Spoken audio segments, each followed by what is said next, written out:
Going. My name is Abina Johnson, and this is Focus on Liberia. Hit it! From Cape Mount to Cape Palmer, mountain back to Atlantic Ocean, Obomi Hills to Pocondre, to educate, elevate, and promote.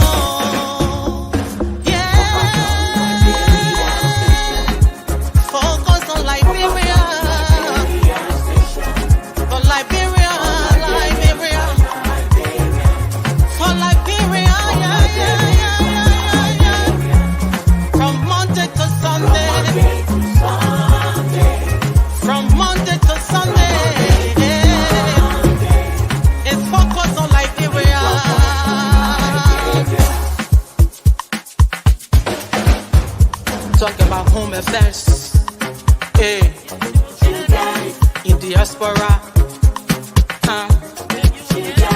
current affairs, hey, reliable information, history, talking about culture, hey, politics, education, entertainment, business, sports, advertisement, articulation. Focus on Liberia. Focus on Liberia. Focus on Liberia. From Monday to Sunday. Hello, ladies and gentlemen, and welcome to FOL Justice Forum on Focus on Liberia. My name is Dennis Jar, and we are broadcasting from Atlanta, Georgia. In tonight's edition of FOL Justice Forum, we're going to be looking at very key issues, two important issues. Number one, the code of ethics. And number two, the appointment power of the president as enshrined in Article 54 of the Liberian Constitution. What does that mean? Does the power or the president have the power to appoint the principal of BWI according to the Constitution, the ministers, the governor of the central bank? Where does his appointment power stop? And where does it begin? We also look at the code of ethics or the code of conduct. Where really does it come from? Does anything in the code of conduct violate the Constitution? All right. And what happens if someone violates the code of ethics? I keep saying ethics, code of conduct. Is it left to the discretion of the president to punish violators of the code of conduct? With all these, we're going to be talking about tonight with our lawyers. Let me welcome Attorney Wanda Konyene Freeman. Welcome, sir. Thank you very much, Dennis. It's good to be on, and we'll see how it goes. Thank you. Let me also welcome for the first time on the FOL Justice Forum, Attorney Gamode Clinton. Mr. Clinton, Dennis, welcome, sir. Oh, thank you very much. It's good to be here on the Justice Forum. Thank you. We want to welcome all our viewers from across the globe. This is FOL Justice Forum. Tonight we don't have Councillor Frederick Jewell. At this time of the year, he's very busy with work, so he couldn't be here. Anthony Jensen is bereaved. His mother passed away, and so Anthony Jensen is not going to be with us today. On behalf of all of us here at Focus on Liberia, we extend our condolences to our colleague. Let me welcome you guys again. I know the topic code of conduct. Let's put some history around the code of conduct, right? I know we have the different laws in Liberia. I mean, the code of conduct. Mr. Freeman, give me the background of this code of conduct. Well, the code of conduct was something mentioned in the Liberian Constitution of 1986. And then when the First United Party under Madam Sirleaf, when they worked at the Governance Commission, they created an anti-corruption strategy, and that strategy included the formation of the LACC and the passage of a code of conduct for public officials. And at the time I worked there, I was in finance as the finance manager, and it was headed at the time by Dr. Sawyer. So they promoted those two institutions, and fortunately, the institution of the LACC was passed, and of course, it took quite a bit of while for the passage of the code of conduct, but eventually it was passed. So yeah, so it's something boiled down from the constitution, then going to the formation of the governance commission, and they were like studying some of the structural and fundamental issues that cause, the conflict, and how some of those governance issues can be addressed. So it was part of a broader anti-corruption strategy by the President Sirleaf here. Thank you. Attorney Clinton, is there anything in the code of conduct or the process leading to the code of conduct that may likely or that violate anything in the Constitution? I've heard, because I talk to lawyers sometimes, they say, oh, they shouldn't have passed this other law because this law. Is there anything in the code of conduct or the process leading to the procedure leading to the establishment of the code of conduct that may not be in agreement with the Liberian Constitution? Well, not that I'm aware of. I know the Constitution calls for the legislature to prescribe the code of conduct. The legislature has the power. Of course, whatever laws the legislature creates must be in consonance with the Constitution. But I'm not personally aware of anything leading up to or in the code of conduct that violates the Constitution. And just let me add, Dennis, there is a principle of law which is applicable to Liberia, that when the legislature acts, they act under the presumption of constitutionality. So unless that act can go for interpretation and be declared unconstitutional, any act that is in existence by the national legislature is presumed to be constitutional. So it's almost like you're talking about, if we want to put it in terms of percentage, maybe 95 to 98%. So even the 1 or 2% that you might have to declare unconstitutional, it still require you to go to the Supreme Court. And even when the Supreme Court declares it unconstitutional, it's almost impossible to declare the whole law unconstitutional. They might declare a specific clause or a specific line to be unconstitutional. So for the most part, laws passed by the national legislature are constitutional until otherwise. Almost like the way we say you are presumed innocent until proven guilty. So whenever you hear that the legislature acts, you have to presume it to be constitutional until it is proven otherwise. That's how it works. Thank you. With that understanding, let me, anytime we say code of conduct, people, let me show some things for the sake of our viewers, some of the things in the code of conduct. So the code of conduct talks about a couple of things. First, it talks about gifts, bribes, and conflict of interest.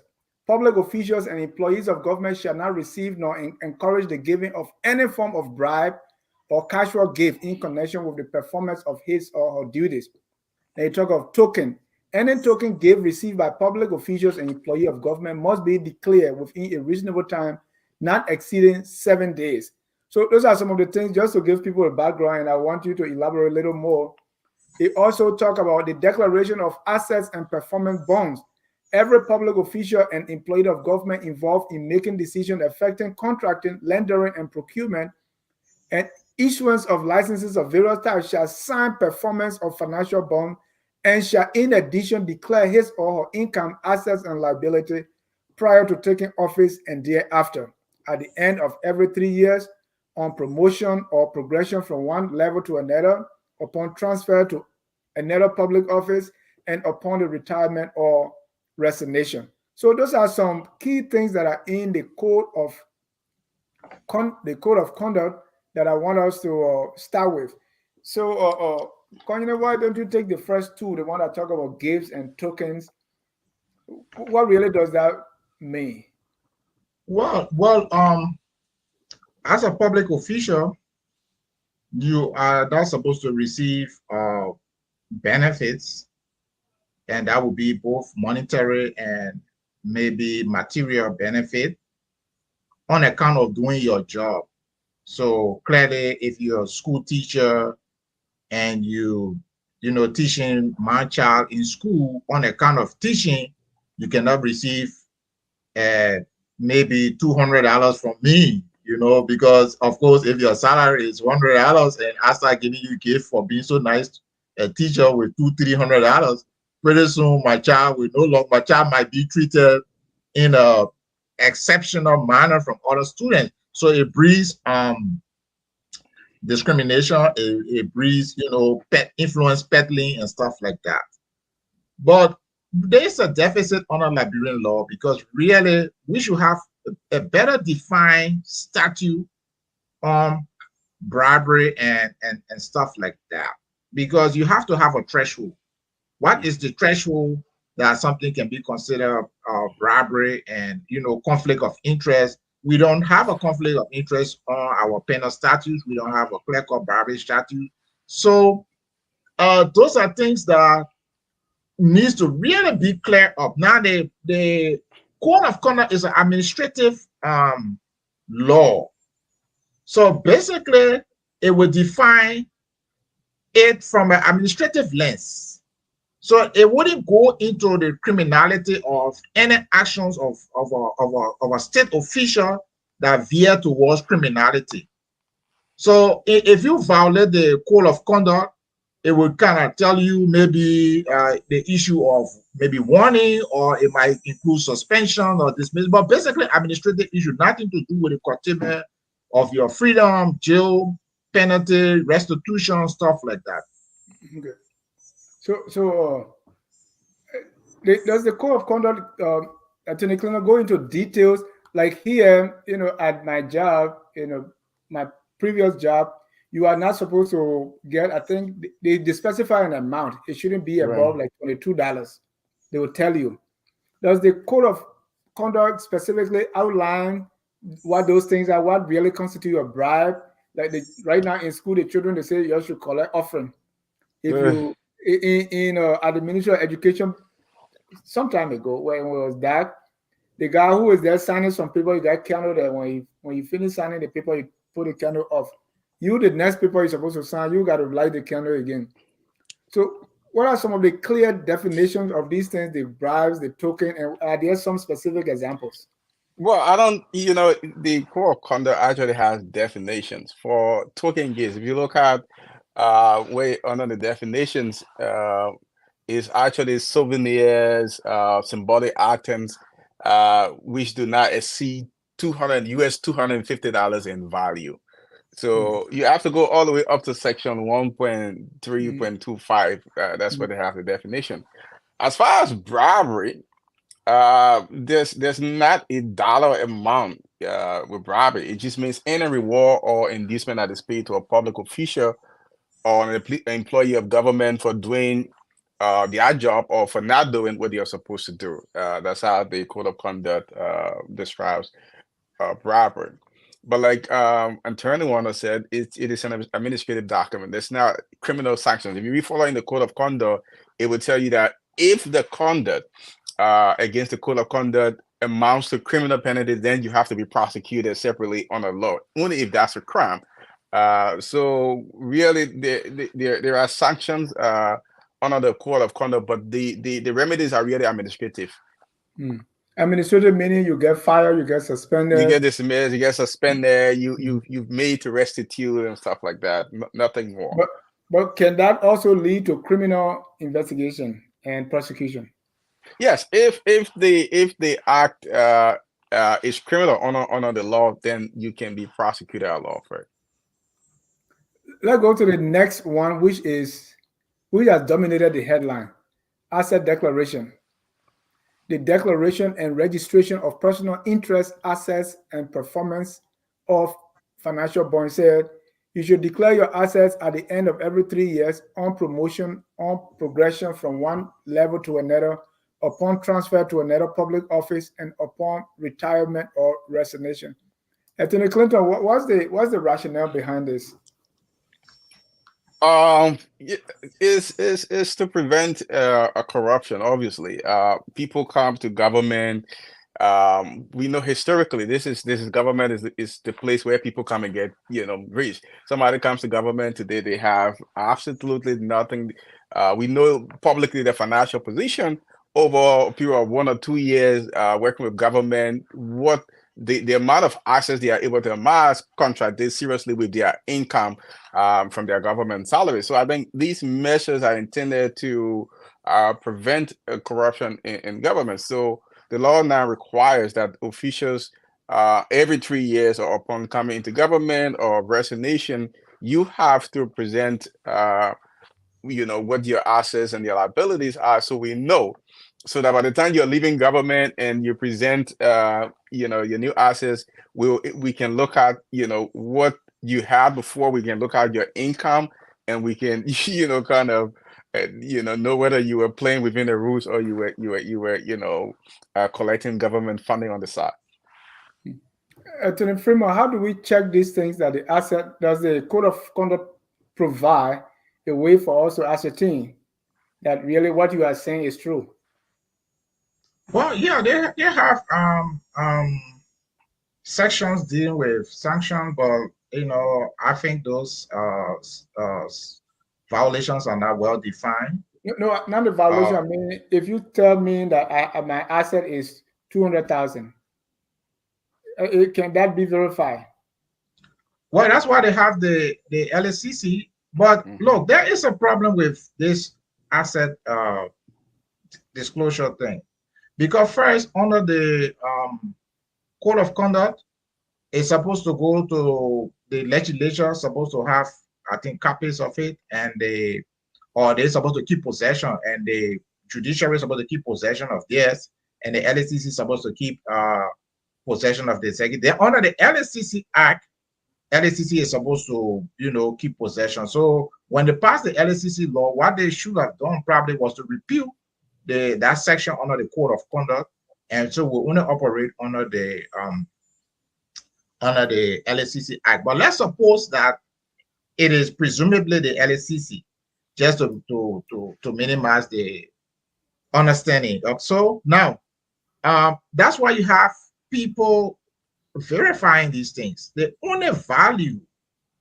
of the disclosure if somebody can verify those.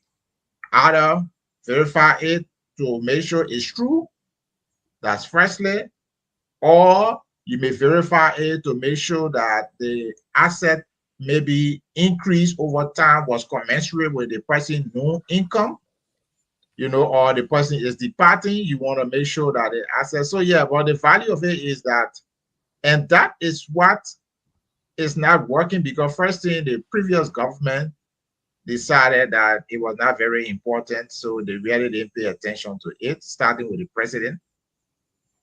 And then this current government, very disappointingly, who was supposed to provide rescue, starting with the president again, decided he wasn't committed to it. Okay, but I think it's one of the most important aspect of the preventive mechanism in fighting corruption, because a lot of times the prosecution is slow, is tedious, time consuming, and resource consuming. So if you can prevent it by having a rigorous asset verification regime, that will help. But I don't know, it's not giving the level of relevance that I think it should have. So right now it's been played out. I think if you follow the LSCC, the last LSCC report, they say around 20%, right? Compliance. And even in the judiciary, is I think 10% or so. So it's even worse. Yeah. All right, because but it says like the when they are declaring, right? This Right. person should legislature declare to themselves, and then later on they send it to LACC. I mean, clarify that piece because when they're doing the asset declaration, they are not declaring. Not all of them are declaring to the LACC, correct? Yes, under the under the code of conduct, there is some separation of where they should make that deposit of their instruments, right? Right. Then, if you go under the LACC Act, page 7, and page 7 to page 8, they tell you there that they got to receive and maintain a declaration, and that's what you are not supposed to do. You are not supposed to have two different statutes that give two separate powers over a particular issue. You're not supposed to do that. So, and the LSCC law is the newer law. So when they were writing it, they should have taken back the repository rights from this institution and put that repository right only in the LSCC. But because if you have access to it, like I was one person who did a verification of access under the Ellen regime. If you have access to it in your possession, in your office, it's much easier to work with than having to go to capital bidding or having to go to the judiciary, to go get it. And especially they might want you to show cause and all of that. But if you have it, it's different. So I think they should have all of the declaration with one single institution. And that's what it was before, until when we started investigating and people started having problems, then they decided they were going to revise the law and then they separated it. So there's a little bit of confusion there. So let me read that separation. Yeah. In the legislative branch, and it's scrolling down there, in the legislative branch, you declare it should be with the Secretary of the Senate and the Chief Clerk of the House of Representatives. Right. In the executive branch, with the General Auditing Commission, and in the judicial branch, with the Clerk of the Supreme Court. And in each event, such receipt shall be notified. So I got yeah, shall be notified to the LACC. The LACC. So that's the point. So LSCC doesn't have possession of it. Okay, the law only requires notification. Yeah. And Anthony Freeman pointed out that in the LACC Act, it said that they all should be a repository. So this particular provision contradicts with that provision, because this provision only requires that they should be notified once the declaration is made, not actually that they should be given copies of it, just notification. So which one are we following now? What are we doing? That's the confusion. That's the confusion. Even though LSCC has a general mandate, so under the general mandate, I believe they can investigate. But it makes the work difficult. It makes the work difficult. You know what I mean? If you have to go negotiate the disclosure from the judiciary or the legislature to do your work, it's much easier if you are in possession of it, which act was the power was given to them. So the power was given to them, but there is a conflicting law that says the power is also given to the other people to keep it. So you now have to have a reason to get it in order to go and get it. And these people could revise the law. They could. The president has the right to send an amendment of the law to the act, to the legislature, and ask them to amend the law, saying it looks confusing and stuff like that. But they're not going to do it, because we all know that the idea of government service in Liberia is I eat, and when I'm not eating, I make a lot of noise. I will continue to make noise until I move the other man. Then they put me there. Then it's my time to eat. That's how Liberia has been run. So these are not laws that they're going to revise anytime soon. So it's going to be that they like it because it's vague, and as it's vague, it prevents accountability. Thank you, Attorney Clinton. So we saw the president and vice president, they declared to the LACC. We saw that. So I don't know. I think President, we are also right. At some point, we are official. So obviously that's where it will go. No, it's a GAC. Yeah, it goes to the GAC. All the executive officials go to the GAC. Right, they go to the GAC. Yeah, that's not what they're doing now because the LSCC law also empower LSCC to do it. But when you are writing a law, that's why significant legal research is necessary because you have to repeal Right. other powers that are existing in other institutions. So you have to do significant research. You don't just, but you know, a new LSCC law was written overnight when they wanted to remove what the guy name? The guy Martin, who's the head of Martin. yeah. So because the new LSCC law was written overnight in order to remove Martin, so there was no time now to do that extensive legal research in order to find out where are all the pockets of contrary laws that you will repeal when you pass in this new law. So they just did it, I think 72 hours the law was passed and Martin was removed. That's the side effect of hurriedly passing laws without adequate legal research. So Governor, what's the actual problem here? That we have a law that is so confusing, and that's what we are going with. And there's a conflict. So what's going on? Well, I think usually when they pass law in Liberia, at the end of it they say notwithstanding anything to the contrary. So I think they just use that as some blanket statement. So any law to the contrary notwithstanding, that's they put that in there. So in essence, that provision of the code of conduct is supposed to now be in effect, and so I think that's why folks are going now to the LACC to do their within the executive branch. But again, it's still a problem. You actually have to make the procedures clear. And also, I think there's a lack of political will. Like Anthony Freeman pointed out, there's a serious lack of political will to fight corruption in Liberia, because fighting corruption begins with the declaration of assets. If you're serious about fighting corruption, that's the first place you want to begin as government.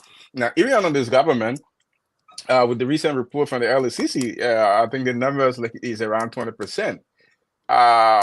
If there is some political will, you will see the president pressuring his officials, or at least taking some administrative actions to ensure that they complied with the code of conduct.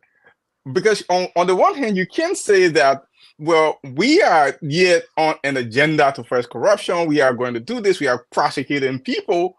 But then you as a government, you can't follow just the simple procedure of declaring your assets, because that's where that's the foundation of corruption.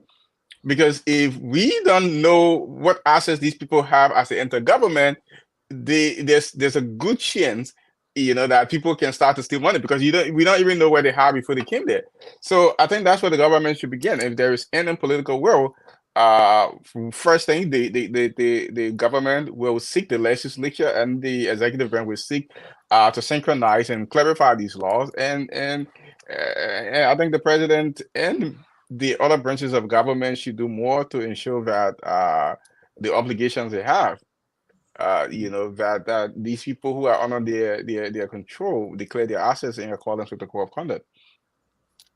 Let's look at the infringement of the code. And Governor, I want to start with you. A breach of this code of conduct shall evoke, relevant to the particular offer, the disciplinary process has contained in the standing orders of the civil service. This code of conduct and other relevant rules, regulations, and laws in force. And let me blow this up. So here are the sanctions. Sanction for any breach of the code of conduct. Number 1, dismissal. 2, removal from office in public interest. C, reprimand. D, fine or making good of loss or damage of public property. Demotion, seizure and forfeiture of the state of any property acquired. Interdiction, suspension from duty with half pay. Anthony Clinton.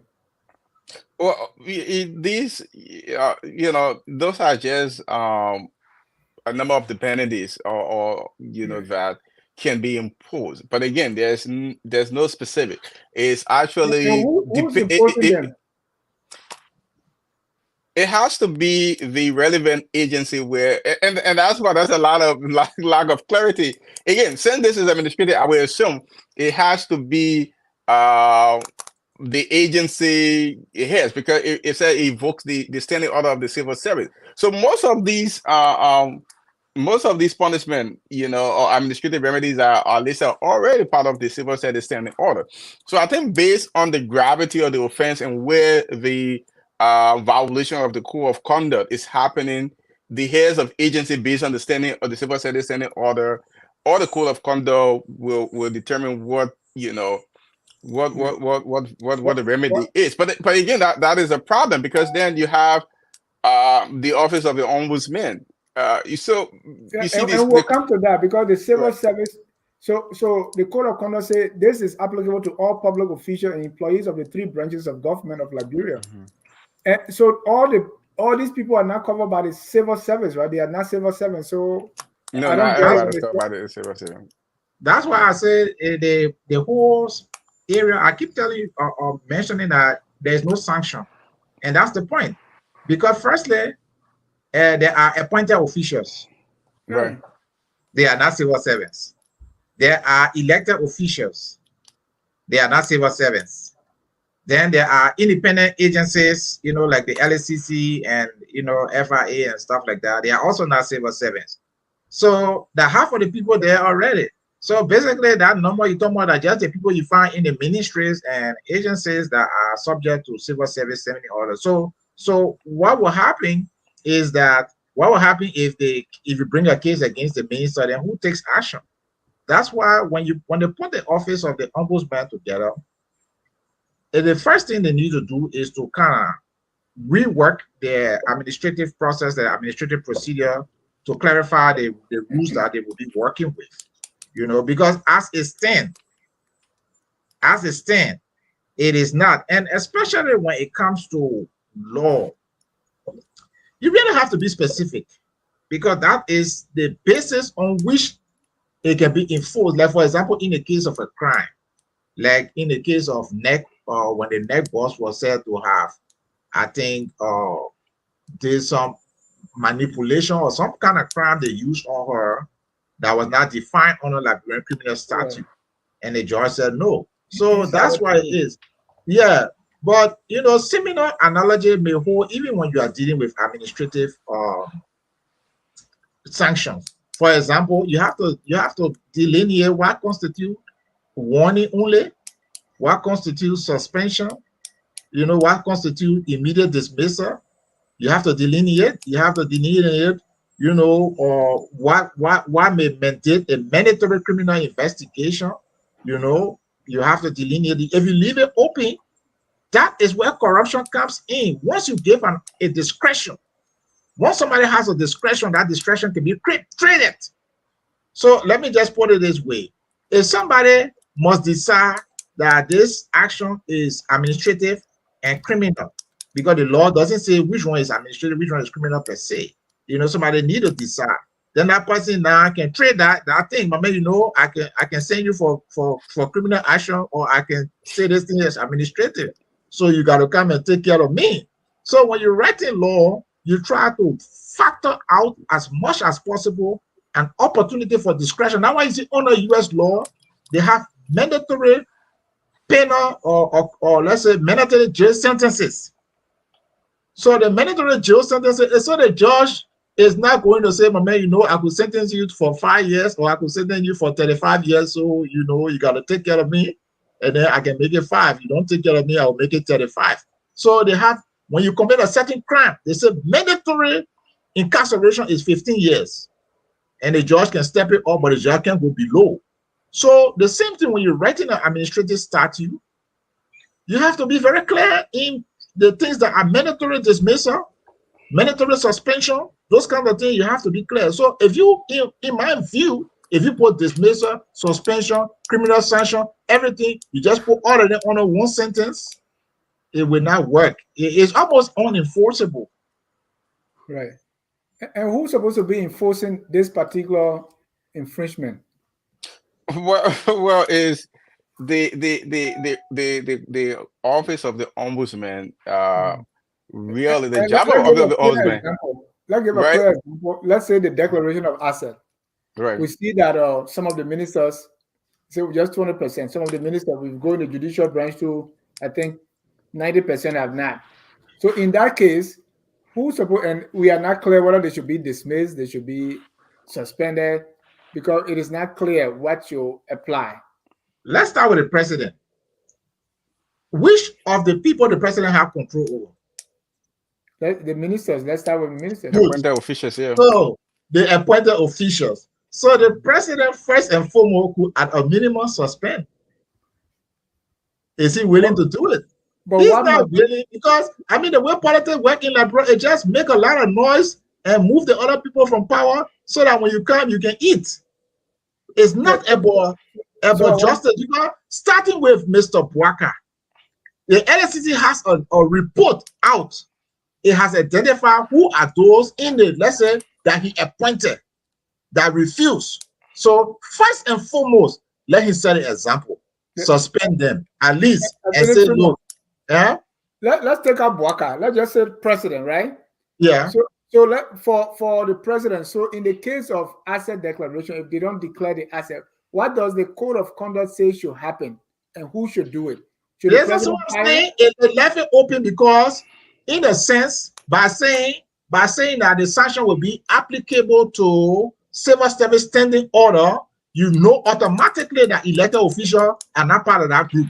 You know automatically that appointed by the president officials are not part of that group. So if you even break it down to say, okay, let's start with the president. Who is he responsible for? Appointed official.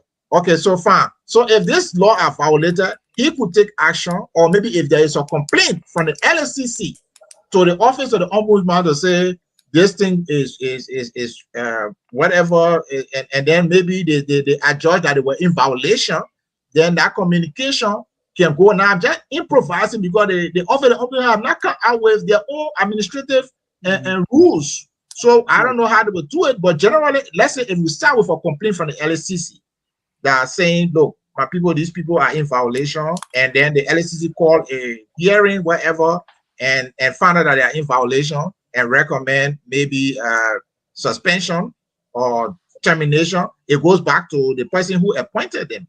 Now, in the case of the elected official, it becomes complicated.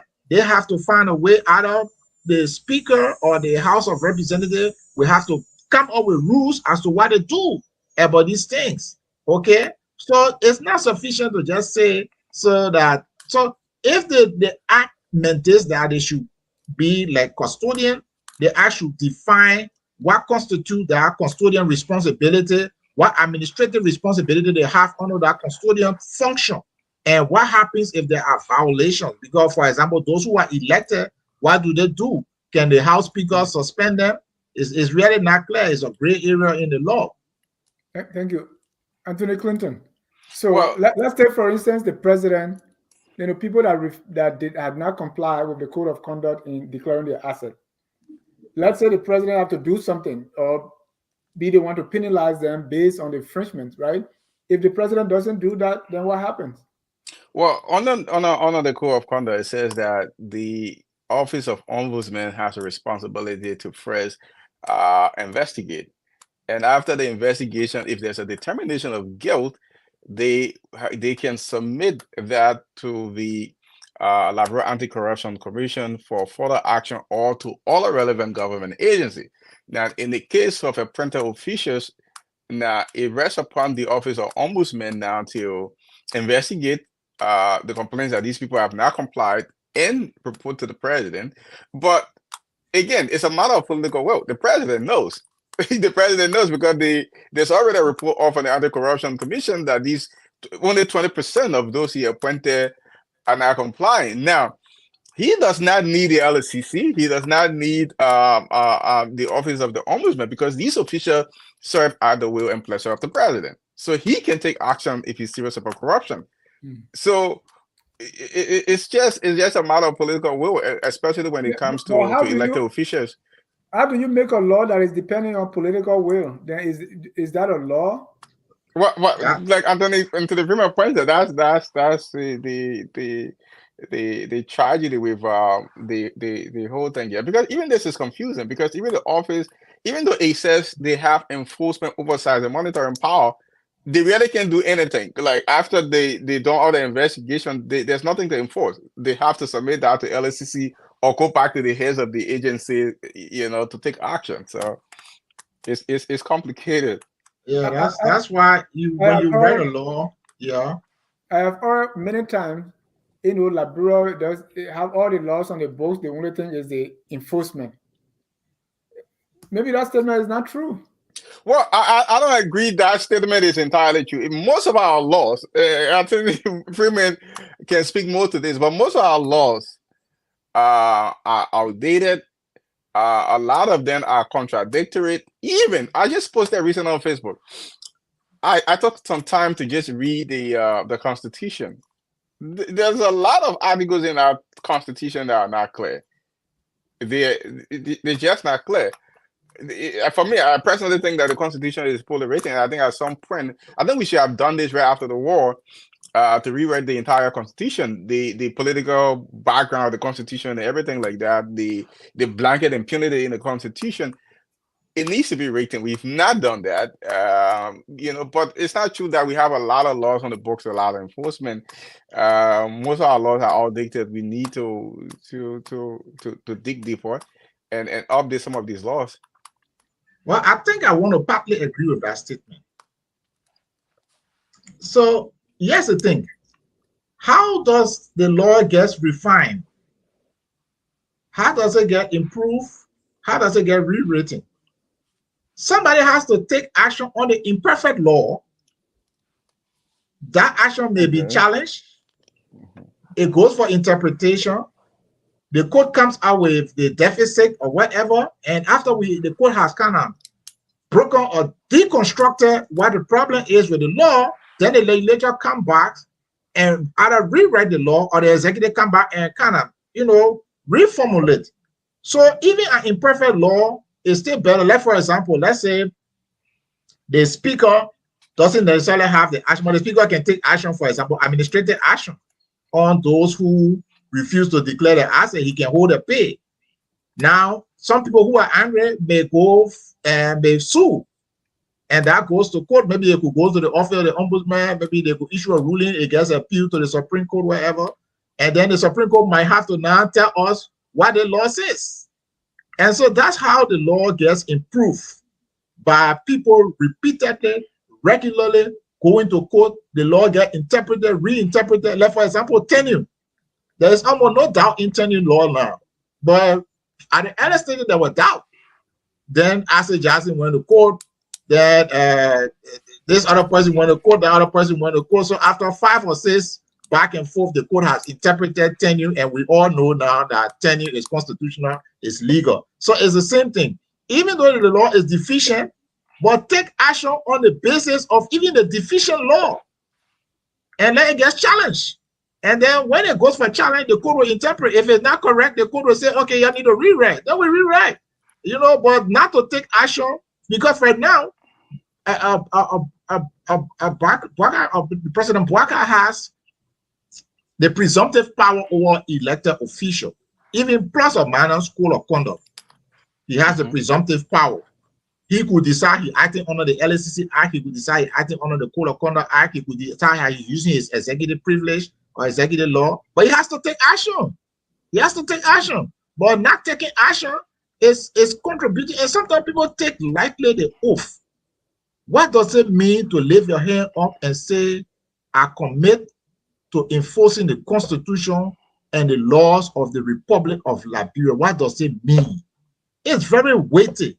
It doesn't mean that you can stand there, LSCC brings up a report, and only 20% of your officials are compliant, and you just say nothing, and you just carry on like nothing has happened. But then if you don't do it, nothing happens to you. There's no law for that. No, that's what I'm saying. He has executive privilege, right? Because he appointed them. So firstly, he has that blanket privilege because he appointed them as one. So he could take action on the basis of his there's no appointment. law against the president not doing something. We have to wait for 6 years. That's what I'm saying. That when we are writing some of this law now, we need to remove the discretion, because the discretion is what gets people to be rich from government. It's not a part of money that, like, for example, if somebody is a tax assessor, and he has to say how much this property that you're bringing into the country is valued. If there's no check and balance on that assessor, and the assessor gets to say what tax the person should pay and what tax they not to pay, that assessor will very soon get rich. Because now, if somebody is to pay 100,000, he could say, man, I could make it 20 for you if you can give me 10, or if you can give me another 20. Right. So yeah, so you remove power is always a problem. I said discretionary power. And so you have to remove. That's the source of corruption. You have to remove the discretion. That's what I'm saying. When they run the sanctions for the code of conduct, you just make it wide open, and without being specific and define and break it down so that you remove the discretion.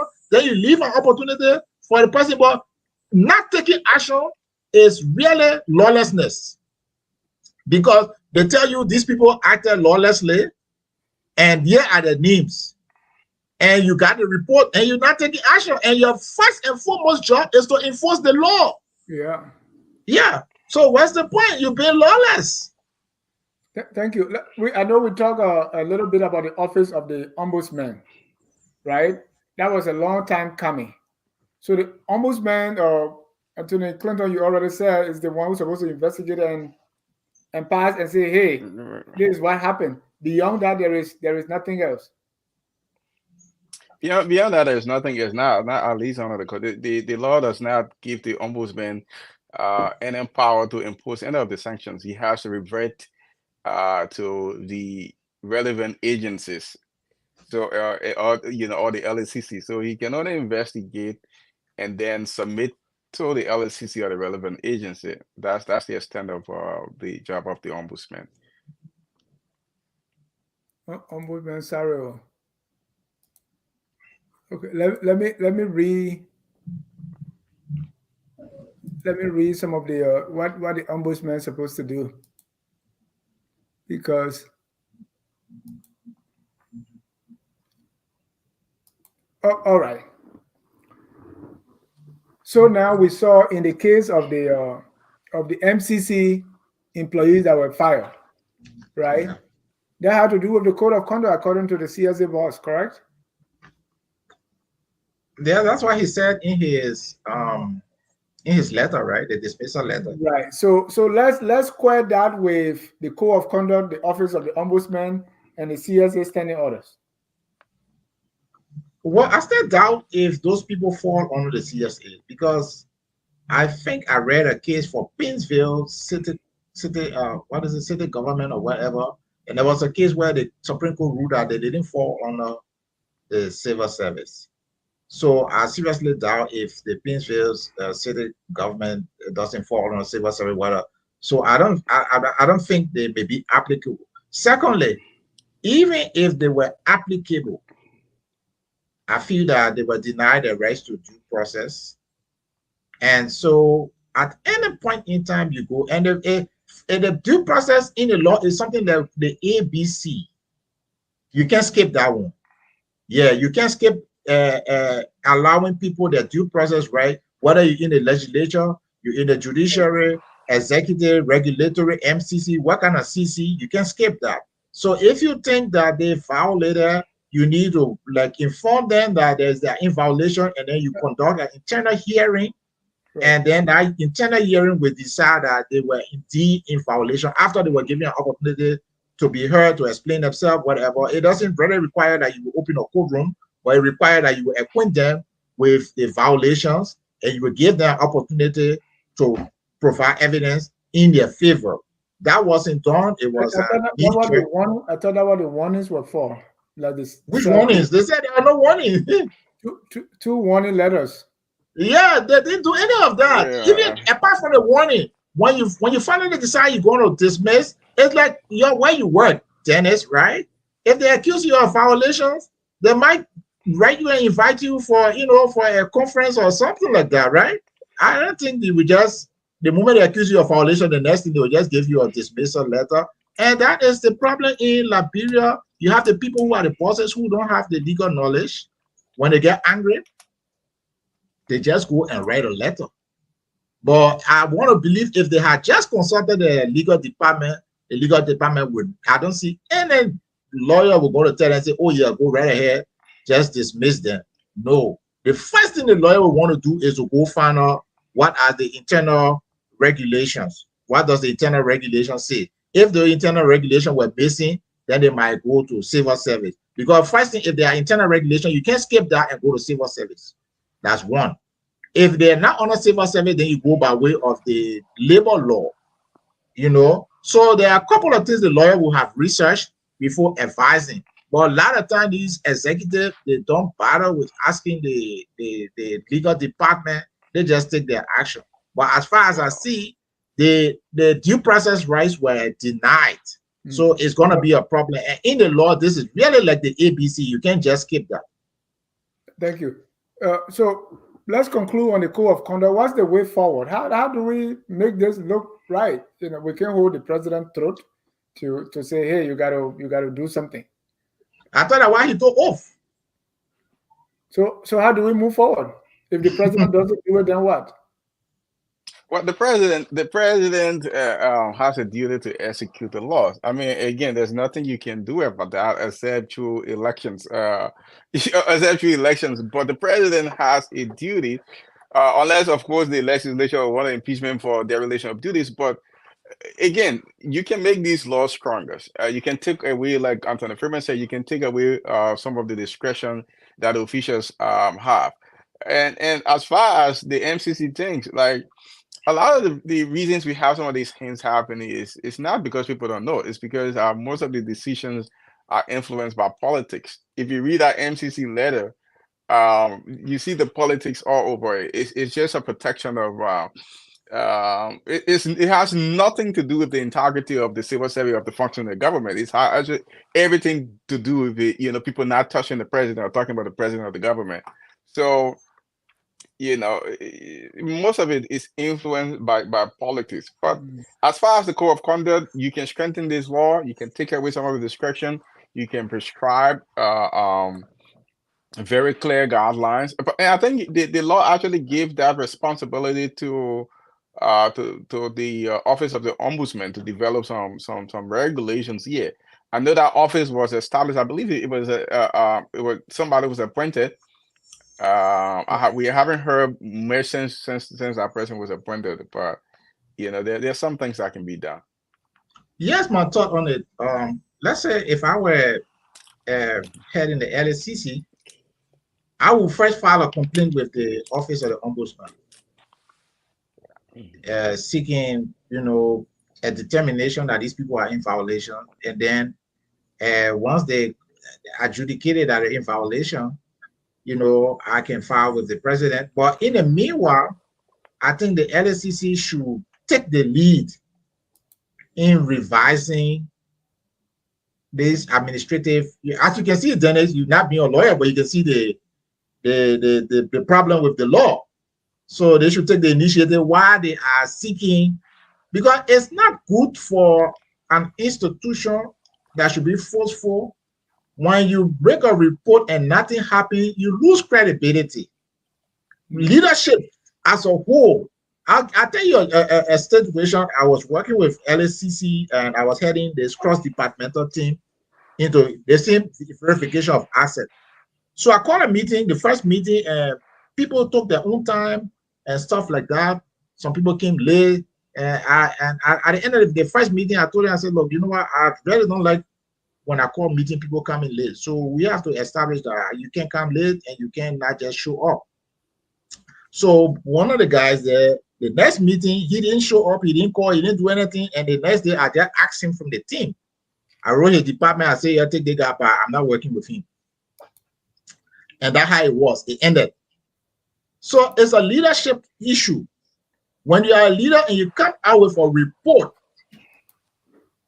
and people, you have to have some kind of penalty, or else you're not going to be taken seriously. So it's not good for the LSCC to come up with a report say this number of officials are in violation and then nothing happens.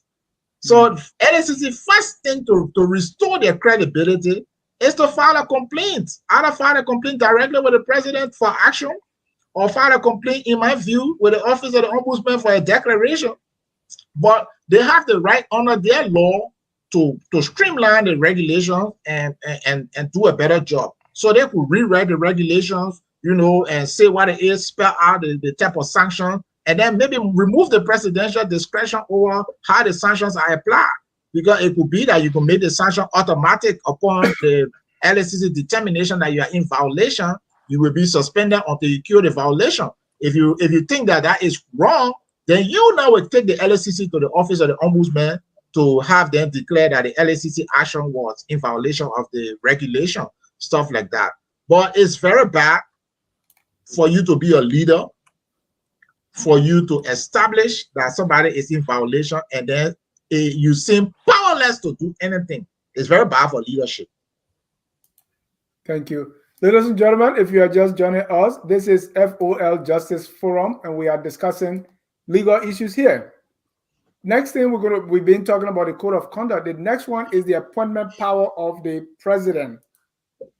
The appointment power of the president. The president has the power to appoint according to Article 54 of the Liberian Constitution. And let me read that. The president shall nominate and with the consent of the Senate appoint and commission A, ministers, deputy and assistant cabinet ministers, B, ambassadors, ministers, consuls, and C, the Chief Justice and Associate Justice of the Supreme Court and judges of subordinate courts, D, superintendents, other county officials and officials of other political subdivisions, E, members of the military from the rank of lieutenant of its equivalent and above, and F, marshals, deputy marshals, and sheriffs. Ms. Attorney Clinton, what's the importance of listing those things? Is that list exhaustive? No, the list is not exhaustive because there are a lot of other officials within the government that the president has the power to appoint. Says who? Where does that power come from? That power comes from the inherent power of the president, the executive power of the president. So, say for instance, if the legislature established an executive agency, all executive power is vested in the president.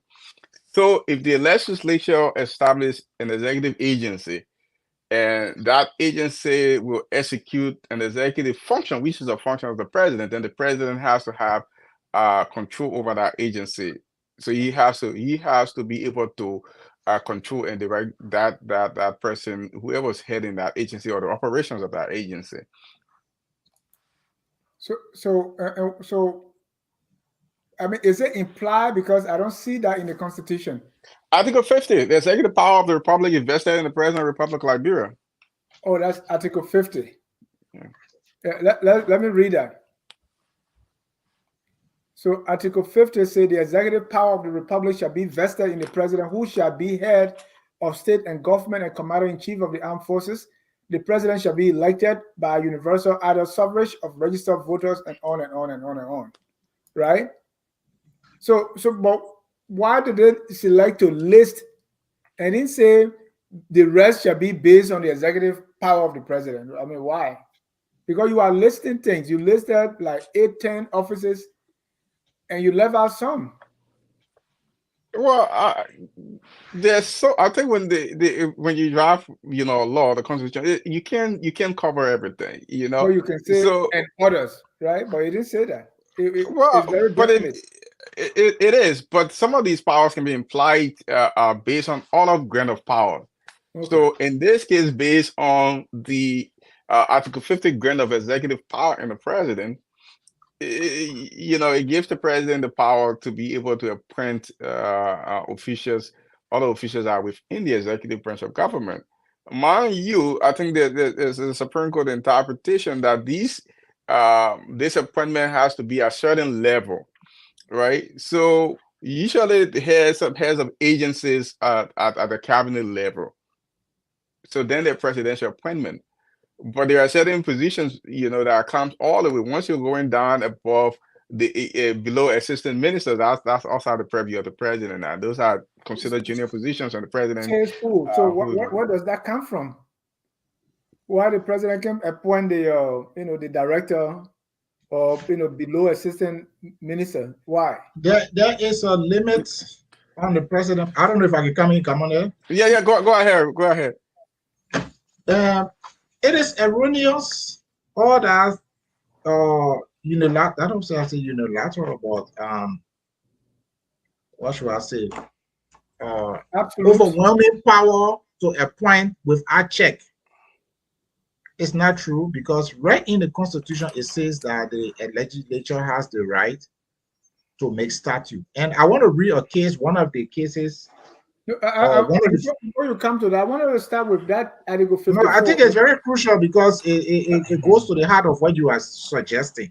Okay, because the issue because the Supreme Court has come out to say that the legislature can pass law establishing tenure, right? Yeah. Good. So I want to read the Supreme Court logic for why when the legislature acts, it is presumed constitutional. I was looking at Article 54. It listed some of it. I said, is that all, or do the president have power somewhere that give him right? Because the president also operates under the executive law. There's an executive law. There's a statute from 1972 called executive law. So if the power is not fully defined in the Constitution, it's going to be defined in the statute. That's why I say to you that nobody can write a law, whether constitution, statute, regulation, policy, whatever, that will be all inclusive. That's why we have courts. Right. Because the things that you leave out when there are let's say conflict, then the court will come in to interpret. So we should remove the idea that the Constitution is capable of listing all the positions. All the positions of the government. No, right. It's not going to work. No Constitution can list all the positions. So that's why the Supreme Court already admitted that yes, the legislature has the power to limit the appointment power of the president, which we have heard on this show on numerous occasions. So that's why I just wanted to read that section. What is the Supreme Court opinion when a legislative body passes a law? Can I go ahead? Yeah, and that's anyway. Go ahead, but that's different argument because what I want to see why the president is appointing the CBL governor. Well, because there's a statute that says that the president should appoint. Created by the national legislature that says, no, Mr. President, if you want to appoint the governor, this is the procedure you must follow. So the only justification is because the legislature has passed a statute. So the real argument is, does the legislature have the right to limit the appointment power of the president? But it's already clear that when the legislature passes a statute limiting the president's power, that power is limited. We have established that already. I think that is unconstitutional. But those people are not citing any kind of, because they're not citing any case law. We have multiple cases. In fact, we have. Wait, I'm still trying to. He said something about unconstitutional. What did he say? Right. So if the legislators pass a statute establishing someone else to appoint somebody in the executive, you see, if that happens, you are limiting the appointment power of the president. For instance, in the case of the central bank, you are saying the president can appoint the central bank, but the president does not have the power to remove the central bank. Well, in another case, for tenure, you are saying the president, if somebody is the president cannot remove a tenure official by will. You have to wait. Dennis, I think Anthony Freeman is well versed on the Liberian case law. I don't have a lot of information. I haven't read a lot of laws. I can only speak to that within the context of American constitutional law. As far as the power of the president to appoint and the power of the president to remove. As far as the appointment powers of the president, the legislature can create a statute and says, oh, well, the president, we limit the power of the president to remove, right? So in the case of the CBO issue, that when you look at the CBO Act, and I pointed this out very recently, that is a violation of even our constitution that says that the legislature, as a matter of constitutional, the legislature cannot create an agency of government and then reserve the power of removal to itself. That is unconstitutional. Removal power is not within the legislative branch of government. Once the legislature creates an agency that says the president can appoint, that removal power cannot be reserved to the legislature. The president has the power to remove, especially if that is an executive agency of government. Now, on the U.S. constitutional law, this have gone. The U.S. Supreme Court have interpreted this, and it's put it into two categories of officials. They're agencies of the U.S. government that exercise purely executive function.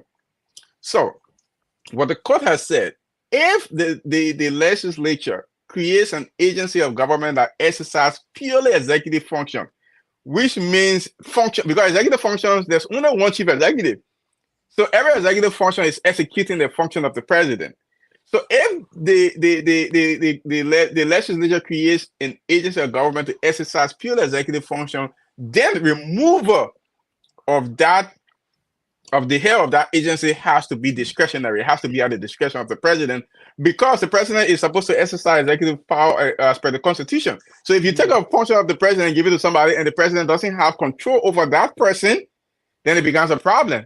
The president can exercise a function. Okay. Now, it also said that, but if the legislature creates an agency of government and don't give it pure executive function, give it a judicial or a legislative function, then they are not exercising a function of the president. Then the legislature can limit the power of the president to remove. For instance, the Interstate Commerce Commission, or let's say in Liberia case, something like the National Elections Commission, right?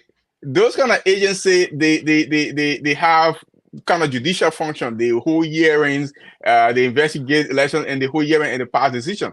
So those kind of institutions, they exercise a kind of judicial function which are not presidential. So the legislature then can impose, to protect this agency, the legislature can impose the tenure and the removal limit of the president. But mind you, the president still can remove them, except that he has to do it for cause. You can't create any agency of government, so the president can remove them at all. The president can. It has to be, the only limitation is that you got to do it for cause. In the case of pure executive functions, cabinet minister, all of them, the president does not need any kind of cause because they serve at his will and pleasure. So staying with that logic, and I like that, right? Staying with Right. that. So this tenure official, let's say, MCSS school superintendent or LTA. So the president can remove, because those are pure executive powers. So the president can remove them. Yeah, and again, like I said, I haven't read a lot of the case law in Liberia, but in American constitutional law, yes, because they exercise purely executive function. Like and I'll give you one case here. Remember the coming case with the FBI? Yeah. The FBI has a tenure, right? The FBI has a tenure, has a 15-year tenure. But the president was able, President Trump was able to remove tenure. The reason why is because he exercised, law enforcement is an executive function. So even though the law prescribes a tenure, but because that's an executive function, the president can remove. Now, if you go to American case law, if you see other agencies like the Interstate Commerce Commission, other agencies that they are not purely executive, what the Supreme Court have said, no, Mr. President, you cannot remove this agency unless as the statute prescribed for cause. How about the Fed? Come again? Fed. The Fed. The Federal Reserve. Hold on one second. I have to read that. The Federal Reserve. I have to do a bit. I can give you an answer on that. Sure. Let me hear because that's been so. Anthony Freeman. The answer to you, if you go to the Liberian culture, the first thing they say, all powers inherit in the people, right? Yeah. Yeah. That's what it says. And in the absence of election, in the absence of a referendum, the custodian of the people's power is the legislature. That's why I was trying to read to you a Supreme Court decision clearly saying what they think of the legislature's statute. And I still want to read it. Okay. So it is a decent respect to the wisdom the integrity and the patriotism of the legislative body by which all laws are passed, to presume in favor of validity of the law until the contrary is shown beyond reasonable doubt. Let me read it again. It is a decent respect for the wisdom, the integrity, and the patriotism of the legislative body by which all laws are passed, to presume in favor of the validity of the law until the contrary is shown beyond a reasonable doubt. That is the case, Mappy Paulson versus Republic of Liberia. So Mappy Paulson was a superintendent for Bon County, and I think she wanted to contest or stuff like that, and it required her to resign, and she went to court trying to say that this law was unconstitutional, and so she needed her right to contest upheld. So if you follow that law, in law we call it a bar. The Supreme Court is establishing a very high bar for you to be able to declare a law passed by the national legislature to be unconstitutional. They are telling you that we will presume that it is constitutional. And in order for you to establish it is not constitutional, you have to prove this beyond all reasonable doubt. Mind you, that is a standard that is used under the criminal statute. But the Supreme Court is invoking that with respect to the legislative law. So they're just trying to tell you, if you come in here to tell us that the law passed by the national legislature is unconstitutional, you better know what you're talking, because you have to prove that constitutionality or the unconstitutionality beyond all reasonable doubt. So we cannot come here after the legislature has passed a law, president signed onto it, and then somehow one or two persons are affected and we don't like the outcome. We come back and say, oh no, it's unconstitutional, fine. But the Supreme Court is saying, well, you have to prove beyond all reasonable doubt that it's unconstitutional. So we have had multiple cases where the Supreme Court is telling you, yes, the president's power can be restricted. And it can be restricted by statute. And the Supreme Court says, yes, when the legislature passes a law, we will presume that it is constitutional. Anybody who thinks it's not constitutional must come back to us to explain to us beyond all reasonable doubt why it is not constitutional. So let's say we're at that point. Can we explain to the Supreme Court why tenure at the LTA or MCSS is unconstitutional? For me, I don't see any unconstitutionality in it, because like I said, the three branches of government are in a power struggle. Right, but and as long as the republic exists, they are going to remain in a power struggle. So it is the job of the legislature to limit the power of the president. That is their job. I agree. Yeah, So but you know, the legislature has the power to make laws. That is you know, undisputed. Yeah. But again, the legislature cannot make laws that contravenes the Constitution. So if there is explicit grant of power to the president under the Constitution, the legislature cannot limit those powers that is granted to the president or other branches of government. And I'm not trying to imply that. I'm not trying to imply that per se. I'm only saying that there is a very high bar that is being set in order for you to say that it is unconstitutional. But as far as I see, the issue of tenure has been litigated, re-litigated, and double litigated, and it has come back that it is constitutional. So I don't see any chance of the fact that a president power was curbed in some respect being successful. Right, and I get that, but the part of that Anthony Clinton is saying that I want to agree with is, yes, it is constitutional to establish these checks. It is constitutional to establish the tenure, just like in the case of the FBI. But the president still reserves the power to remove, because they are exercising strictly executive function. Yeah, of course. Yeah, of course. Why not? Okay. And that's why in the case of the CBL, the president didn't need to suspend. He could open a criminal investigation. They could charge the governor for criminal offenses. He could have him arrested and, you know, and in prison and given the amount of money in question. I don't know where he was going to get that bill from. So the president had laws that are working in his favor. But what this president has shown time in time out is that he makes very arbitrary decisions. Because if you take, for example, the way the central bank functions, they have a board of governors. All those people on the board of governors were complicit in the corruption that went there. The deputy governor and some of the senior managers, because they had to sign on to some of those corrupt deals. Maybe there could be a 10 or 15 person there that needed to be held accountable. He left every one of them, including the deputy governor, and then only went for the executive governor. You know, so that's like, you know, discrimination and arbitrary pursuit of justice. But yes, he had a criminal law applicable to him. How he charged the man for a criminal act and how he had him arrested.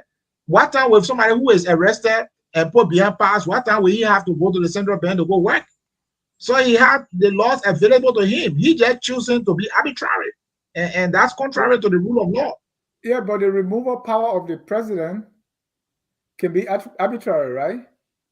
No, it shouldn't be arbitrary. I mean, if it comes to appointment official who serve at your will and pleasure, it can be arbitrary. But if a statute is telling you that there is a procedure, then you don't have a choice. Okay? You can seek a declaration that that procedure is unconstitutional, is your right also to do. But until you can get a declaration from the court, because we have under Liberian law, you can just write a declaration seeking from the court that the court should interpret something. You don't even have to necessarily be in conflict with another person. You can write to the court and say, look, I don't understand this statute. What does this statute really say? Blah, blah, blah. And the court can give you an answer. So he could have sought a declaration from the court and get an answer whether that they believe that that statute is unconstitutional or not. But he didn't do that. He just decided arbitrarily that, okay, maybe there could be a 10 or 15 person there violating the laws, but I will only take the governor from there. And even the way he went about appointing the replacement was even unlawful. So he was not really pursuing law or anything like that. He just being arbitrary from day one. Anthony Clinton, if I should go with your Cumming logic, the President Trump did not do any investigation, just fire him. Well, because again, like I haven't read the case law on Liberia, but again, this is an American case law. The president can, once these officials of government exercise again purely executive function, the president does not need a cause to remove that official because they are supposed to serve at the will of president. So even though the legislature can make the law and put that restriction, said removal, you have a tenure. But once you are a purely executive official, in the case of law enforcement, the FBI, the president can remove you. He doesn't have to. You can say the same for, like in the case, I think LTA, I don't think LTA will be a purely executive agency. Yeah, I don't know, Anthony. I think I don't think they're purely executive because yeah, so and I think they do a lot of the thing is the rulemaking. They do a lot of policy. They develop a lot of policy. So it's a lot of legislative in developing policy for the telecommunications sectors and stuff like that. So an agency, the LTA, yes, you can put restriction on the president's power to remove because they are not exercising presidential purely executive function. They are doing adjudication, which is a quasi-judicial function. They are doing rulemaking. They are developing policies, which is a legislative function. So because they're not exercising powers of the president don't have the power to remove them. It's the legislature and the judiciary that should be bothered. So I think that's the logic, right? But again, if you talk about agencies like immigration, for instance, or the Ministry of Finance, for instance, these are executive purely agencies that are created to exercise functions that are given to the president under the Constitution. So therefore, the president should have the prerogative to remove them because the analysis with that whole thing is whether the agency, if you give the agency head that kind of independent, whether it's going to impede the president's own ability to execute his constitutional duties. But Dennis, with all due regard for the question, I think Liberia is asking the wrong questions. Okay. Because in this day and age, there is a move towards a limitation of executive authority in the promotion of good governance. So a lot of agencies that were maybe purely executive are being given. For example, in the US, you people are familiar to see police officers being elected, right? You see it all the time. Police officers, they call them sheriff. They are elected. Not so. Oh yeah. The sheriffs, sheriffs are Yes, elected. and you have judges being elected, right? Yes. Yes, and in a lot of agencies or institutions or countries around the world, the public prosecutor under Liberian law, that would be like the Solicitor General. That person should not be serving at the will and pleasure. For example, in Singapore, that is very known for being very strong on corruption. That person has a 10-year tenure. 10. So even the president cannot remove the Solicitor General. That is, they call it Director of Public Prosecution in most parliamentary prison system, but we call it Solicitor General. Under Liberian law, that person is appointed. So we have a big problem. So at this day and age, after learning of the deficiency in Liberian government, we should not even be asking for more executive authority. We should be asking for a limitation on executive authority so that people can exercise the necessary level of independence. So it is just a wrong thing to be focusing on the president's power to appoint when we are in a space when we are promoting good governance and we are allocating people responsibility and limiting the presidential authority to remove the people out of for political considerations. Right. And you know why that's the case, Anthony Freeman? Yeah. Because even the elected people that are being elected, they are still not living to what they were elected for, right? Corruption is still there. But remove them, appoint them, and make them to be appointed. So what I'm saying here is, you could say elect everybody, elect the mayor, elect. If the people are corrupt, if there's nothing to check their corruption, if there's nothing to penalize their corruption, if the courts are corrupt, lawmakers are corrupt, executive is corrupt, so election or no election is not going to make a difference. There will be one or two areas that will function. For example, I'll give you the case of the public prosecutor in Labrador, called the Solicitor General, and then the county attorneys will all be like assistant to the public prosecutor. So in other systems, those will be professional institutions, people that are hired for a fixed tenure. Because if you are appointed by the president to go to Bon County to be prosecutor, and you arrest the United Party chairman for corruption, what do you expect the president to do? And we expect the president is going to call you because the president appointed you. You think at his way and pleasure, he's going to take the telephone and say, "Oh, John, yeah, my man, I heard that you've been doing a very good work in Bon County there. Okay, yeah, so very good job. But you know that man that you got over there, I'm a party chairman. That man was responsible for my victory in Bon County. So, and if you say no to the president, I come in, let me just make a point. If you say no to the president, the next day you'll be out of job and you'll be hungry. So the importance of significant, especially law enforcement, judicial, those kind of institutions, we need to take out the privilege. That is the reason why you see the police behaving the way they are behaving from Charlie Town, from Joseph Jimmy Rawatan. You go to 1979 to 1980, to every time the police is serving as some kind of oppressive tool for the ruling party. Why? Because the chief of police and the initial director, they all serving at the will and pleasure of the president. So if you don't harass the opposition and intimidate and do whatever it is to please the executive appointing authority, then so we have to get away from that idea. I agree. And everything starts with him. Anthony Freeman.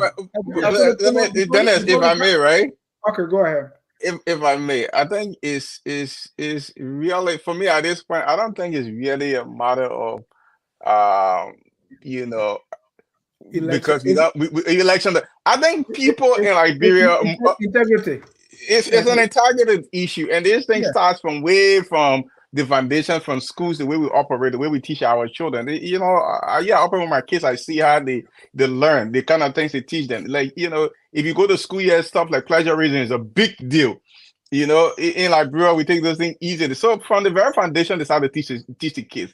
We don't teach that in Liberia. If you go to Liberia, you see the amount of students that are dropping their assignments all to the internet cafe for people to do and stuff like that. It's something that is ingrained in society. Because look at the elected official, like what's stopping like the concessions that are passed on the Ellen? You know, this is why these people are protected. They were elected by the people. Why did they allow all those bigger concessions of power? Why are they not holding people accountable, the executive branch? It's because they don't want to. A lot of people cruising up to the president who don't have to. These people are protected already. It's a cultural, ingrained cultural thing. Because let me conclude here. Because I would let me throw something in there. The Chief Justice of the Republic of Liberia, see, Justice, you are advising President Weah at the end of. I mean, someone who is the Chief Justice, the president cannot fire you yet. Yet these people will want to control to the president. So the issue is integrity, lack of ethics. If my kindergarten son comes home today and you even trying to help them to do their assignment, they will tell you, no, daddy is cheating. Dennis, no culture. Whether we are elected, whether we are appointed, no, there is a difference. Dennis, no culture. I'm coming. So yeah, let me let Clinton end. If we don't have that, because the elected people, nobody's going to fire you. You have 9 years to be senator yet. Bow to the president. These people are the most corrupt. Yeah. With the protection of the most corrupt. And I was going to mention, like even here, right, in the state, at the federal level, law enforcement, you know, people are appointed by the president. The attorney general here is appointed by the president, right? But the system protects it. Even the president can remove the attorney general here whenever he wants. There's no protection for attorney general. Sheriffs are the way and pleasure. But that doesn't stop the attorney general from executing their function. Because you know, when Reagan tried that, right, it didn't work. The system is not going to allow that to work. You know, that's why when they appoint special prosecutor and the Reagan administration were trying to remove the special prosecutor, it didn't work, right? So there's a lot of protection. You have Congress working. You have the courts working. You have the difference in Liberia. The systems don't work. They don't want to work. The people who are running these systems don't want to work. There's no reason why the legislature should allow the president to do certain things, to remove certain people, to threaten certain people, if the legislature have the power to impeach the president. They just don't want to. Thank you. That's why I differ. That's why I differ with it. Go for you. No, but come on, because they just point Hold on, Attorney Freeman. I just want, because we're going to end, so I want to announce the call number. If you are watching and want to participate, please call 605-313-6004. The code is 791-403#. And we are discussing the code of ethics or the code of conduct. I see why I keep calling code of ethics, because that's what I wrote. Code of ethics. It's similar. It's the same thing. So if you want to participate, please, the number is on the screen. We want you to call or comment. Go ahead. Is what I want to say. No society just get organized or law abiding by education. It is the repeated chipping away of impunity. That's what makes people to inculcate a culture of law abiding. So you need pockets of excellence, and that pockets of excellence will infiltrate into the larger society, and eventually people will be law abiding. So the idea that because America is at a level and people abide by law, but it wasn't always that way. It wasn't always that way. But because they have tightened the system, like I said, the sheriff is elected. So if the sheriff is elected for a long period, the sheriff has more allegiance to anybody. So he's been arresting Republican and arresting Democrat with equal level of, you know, the same thing. The FBI director is appointed for 10 years. So he been arresting Democrat and Republican left and right. So it's the same thing. So I'm saying, look, in order for you to get to that end, the person had tenure. the Social Security, Commission, they are tenure, right? Nobody can remove them.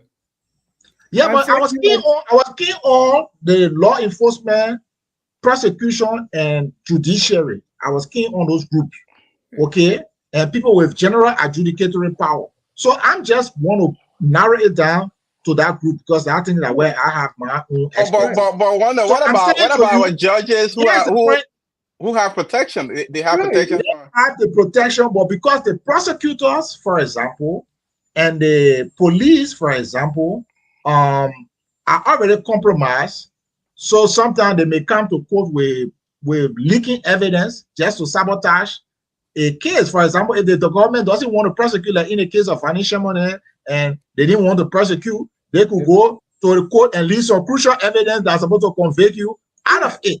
So It's I'm just saying, because they are corrupt, lack of integrity. other society law abiding, they have to insulate people who are, because enforcing a law is a difficult task. When I went for the LSTC, part of the reason why I decided to leave eventually and go to school, when I was doing this asset verification thing, I was getting a very bad name in the country.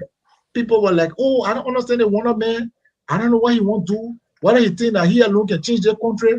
So I was getting a bad name. My name was falling significantly. Even if you were elected, your name was still going to My spoil. name, I just coming to make a point. I'm coming to make. Here's a point I'm coming to make.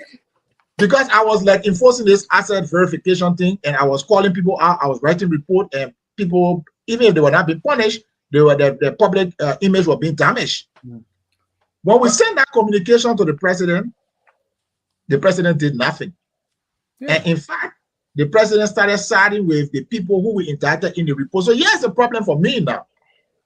I am vulnerable. I am having my name damaged, and people may be targeting me. And if you're doing something with a report, that makes sense. But it's like damaging your name for zero.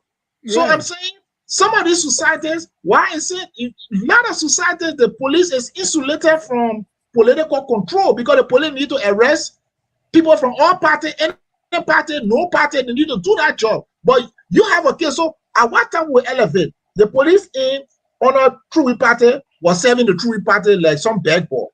When True Party moved, the same police started serving the NDPL like some bag ball. By the time you moved there, they started serving UP. When you move UP, anything job we answer was law and gospel. Right. So you got to get to a point where Right. So- you have pockets of excellence, and that pockets of excellence can start infiltrating into the larger society.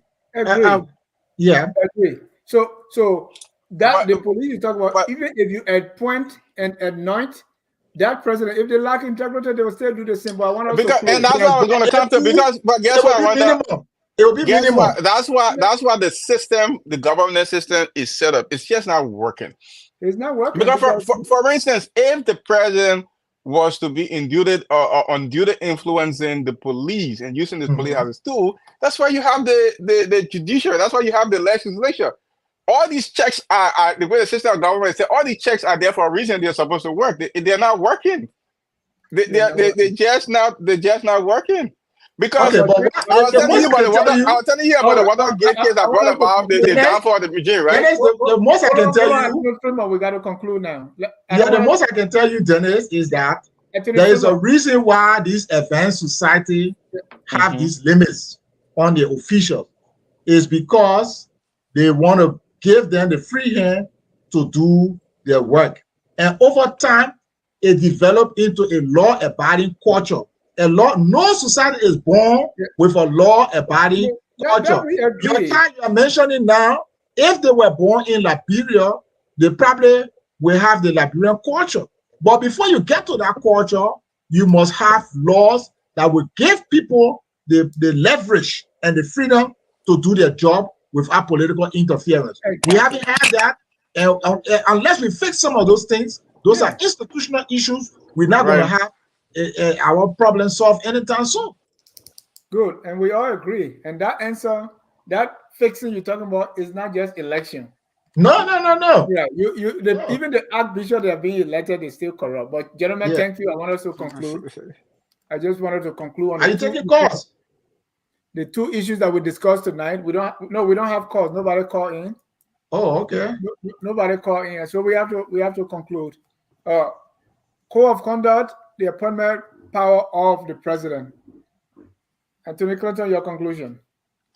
Well, I think the law has to be strengthened a little more, and I think it needs a lot of political will, and that has to start with the president and the other heads of branches of government. They need to fix the laws. They need to fix some of the inconsistencies in the law, and that's what the executive is there for. That's what the president, if he's really serious for an agenda to fight corruption, he has to start by pushing his officials to declare their assets, by pushing for reform in the law. Anthony Freeman. Yeah, I feel when it comes to the code of conduct thing, it's a leadership thing.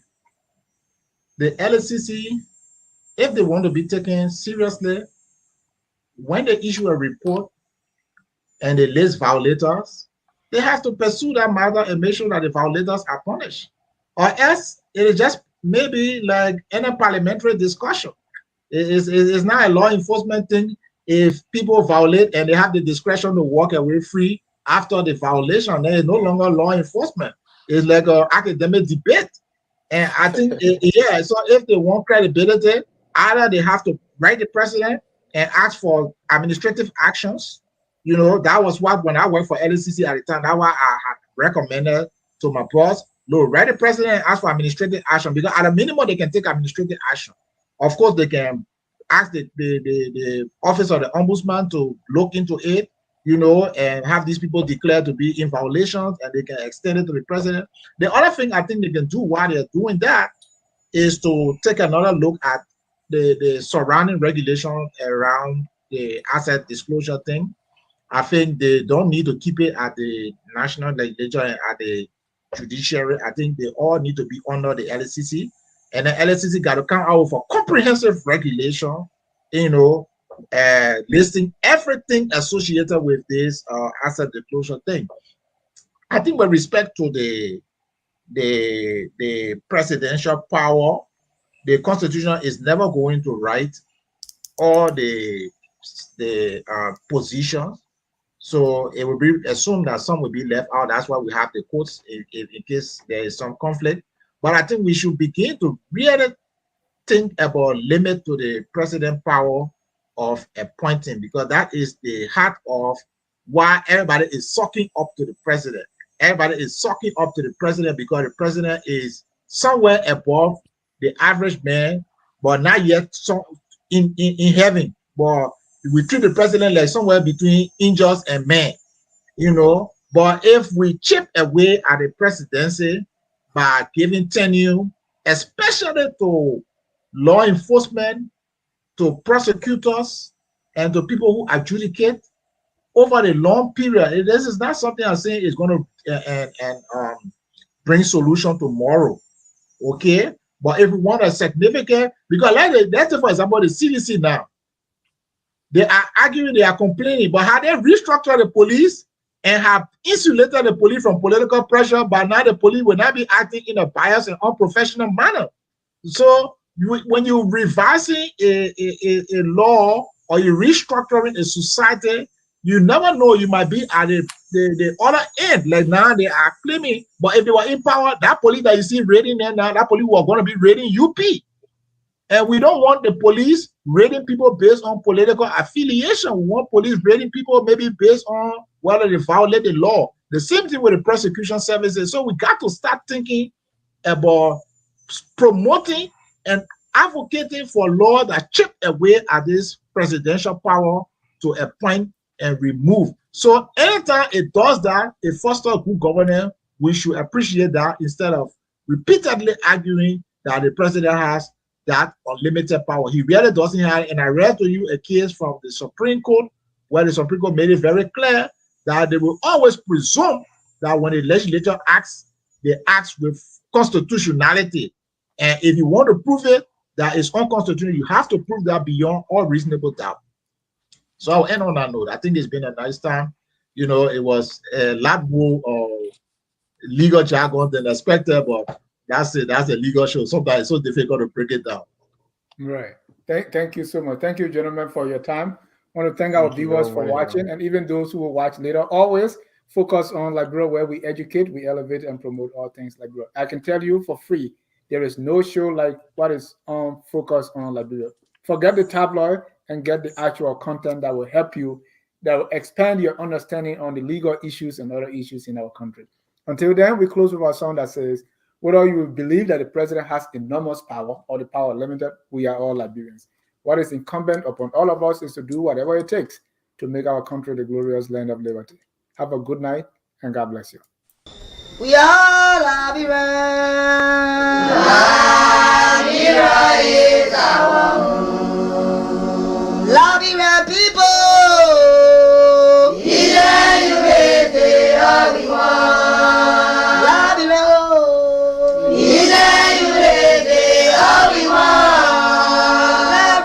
Liberia.